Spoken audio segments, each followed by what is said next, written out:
So Chris hates going to DIY shops, but I quite enjoy it. Today we're going to Brocante, which is one of my favourite shops. And then a Brocante for me. Yeah, then a Brocante for Chris.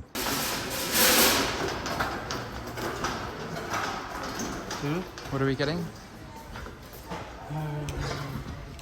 I think we're looking for some mastic or kind of putty for the putty for the windows. Anyway, we'll see what we can find. Probably get loads of other stuff we didn't come in for. So I've had my fun at the bricolage. Now it's Chris's turn at the Brocante. He's truly in heaven. Chris heaven.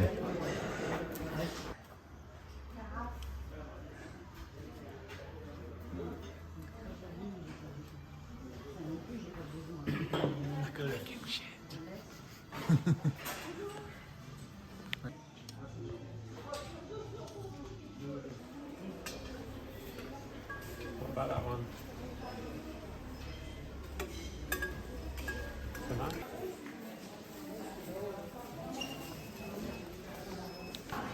This is definitely the best one by far, don't you think? It's huge.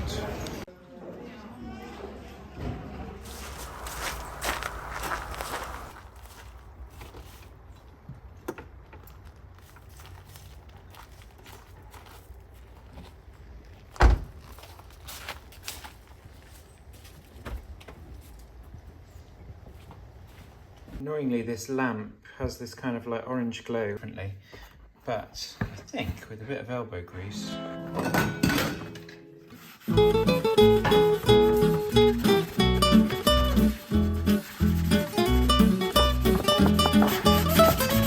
Not to damage it.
I am exhausted. Well, we both are, but Chris has still somehow managed to find enough energy to carry on doing a little bit more work.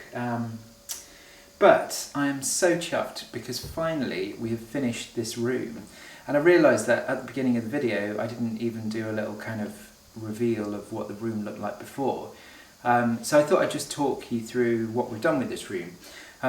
When we bought the place, there was basically still sort of two colours. There was purple below a horizon line and then a similar colour above, but it had a sort of a more glossy sort of finish to the paint that we've used, which is Mylands. So below, what we've done is we lowered the horizon line, installed a dado rail, and then we used the spray gun, the airless spray gun, to spray paint the bottom in Bond Street. It's really, really nice paint. It's kind of very hard to describe unless you're actually here, but it kind of gives a real warmth to the room, and the texture is just so soft and smooth. It's an incredibly matte finish. It sort of oozes luxury and sort of coziness. And above the dado rail, we've painted it in grouse paint, which again we used the spray gun for, and had pretty good luck this time. We've had a lot of frustrations with the spray gun because we didn't have the correct kind of filter to go inside the handle, but once we got that sorted out, it worked out quite nicely. We did still manage to get kind of paint in places it shouldn't have been, but I think that's just how it goes with sort of spray guns. Anyway, so since then we have installed the chandelier. We have got loads of incredible bargains from Brocante, which we've sort of fixed up. Chris did a really good job on this table, which he basically just kind of sanded down so he could kind of put a new kind of wax finish on the top, and I think it looks really nice. We found some incredible bargains at Brocante, like the table, but also this lamp. I can't remember what we paid for it, but it was hardly anything. We found these books in a recycling centre of all places, so we rescued them from a recycling centre. And then we've just got loads of little oddities that we've sort of found or been given. Some of them, like this one, are a little bit ironic, but they're just a bit of fun, and sort of quite like it. Won't be to everyone's taste though. I love these pictures that we found. Again, I think they were just like €4 or €5 each. Beautiful frames, beautiful pictures. We got those fantastic opera pictures. And the mirror was, I love it so much. It was an incredible bargain again in a Brocante, and I think we might have found that when we were being recorded for Channel 4's Chateau DIY. So yeah, anyway, we were kind of, the one challenge we had with this room, apart from it being massive and so needing to take ages to paint, and there's loads of detail on the wall, the thing that we found really challenging is the space, because there's windows here, fireplace, windows on that wall. So basically you've only got a tiny little bit of space over there next to the radiator, and on this wall you've got the door into the room, you've got some cupboards, and then you've got a door down to the orangery, and then again a tiny little space behind where the camera is.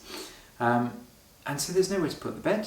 We could have sort of squeezed in a sort of a queen size bed in the corner of the room, but it just felt really wrong. And the room can certainly take a super king size bed because it's big enough, but it did mean we had to make the really tough choice of using the space where the door down to the orangery is and blocking that up. But you know what, I'm really happy with the finished result, and the whole room I just think looks great. I also found a little lamp in a Brocante, and I used an old lampshade that my mum gave me. That yellow stain was actually from incense sticks, so at first I was like, oh my god, has someone been smoking 1,000 cigarettes a day under this lampshade? But apparently it's all incense. Yeah, and just sort of lots of other little bargains too. Anyway, it's such a relief to finally have this room finished, because we now have a room that we can sort of stay in when we're here, because for a long time we've been staying in a sort of a small room that was basically the dressing room of the previous owner. So now it's so great to finally have a room that can basically be our own room. It'll also be a beautiful main room for the chateau when we rent it out to visitors. So now it's on with the next project, and if you're interested in seeing more, please do click subscribe down below and share our videos with any of your friends that you think might be interested. Very soon we've got some other videos coming up, such as one solely about Bo and our journeys and adventures getting Bo registered as a French dog so that we can bring her over more easily and take her back to the UK more easily, because we do still have to go back to the UK quite often for work. Anyway, do follow us, and I hope you all have a fantastic week or whatever, or weekend wherever you are.